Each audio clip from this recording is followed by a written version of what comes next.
Sustainability. I'm Jordan Steele. And I'm Steph Abrams. Let's get into today's hot topics. Anyone who online shops knows how great it is to get free shipping. But this viral shipping mistake proved that $0 doesn't mean zero impact. Crazy slide going down. They've got the pulley system where you hop on and it goes across the little zip line. No, we still sometimes have fun though, getting burned and whipped off those things. Those metal slides are the worst. They had a seesaw or teeter-totter, have you say, with like no handle on it. You're just sitting on the end, holding on for dear life as you're going up and down and up and down. So it's just hilarious to see how far all these parks have come in a matter of, 20-ish years. When's the last time I was playing at a park? I don't know, but maybe you should go and check out the new ones. As we move on, Dallas will have extra foot traffic this summer as one of the World Cup host cities, but it's one of many. Today on Pattern, we've been talking a lot about extreme conditions impacting this year's World Cup. There's a new study titled Pitches in Peril. It lays it out as clearly as possible. The study found that 14 of the 16 World Cup stadiums exceed safe play thresholds. It's not good. For a few major climate hazards. For details, we want to bring in Elliot Arthur Warsop.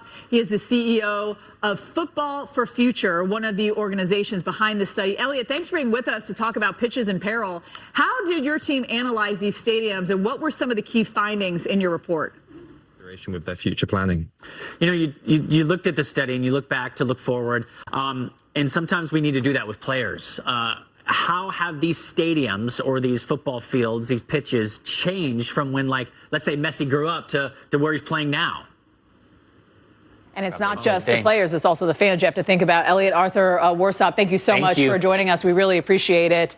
And it might also, people that might not think about the changing climate with something that is so loved around the world. Oh, yeah. This might open some people's eyes to that. That's exactly right. Well, he will clearly be a huge factor at almost all the World Cup matches. Climate Central broke down the stats for some of this week's games. Yeah, Brazil will take on What's new about this World Cup is they have injected those water breaks now. Yeah, but it's like 3 minutes. I know. It is different, and it will change the game a little bit, and I'm glad they're doing it, but like 3 minutes. Right. Like, is that going to does that really help you for the entire time you're playing, because you're playing for such a long time? Extreme heat won't be the only weather impact, on the pitch. Meteorologist Mike Bettis is blowing the whistle on some other major weather factors at this year's World Cup.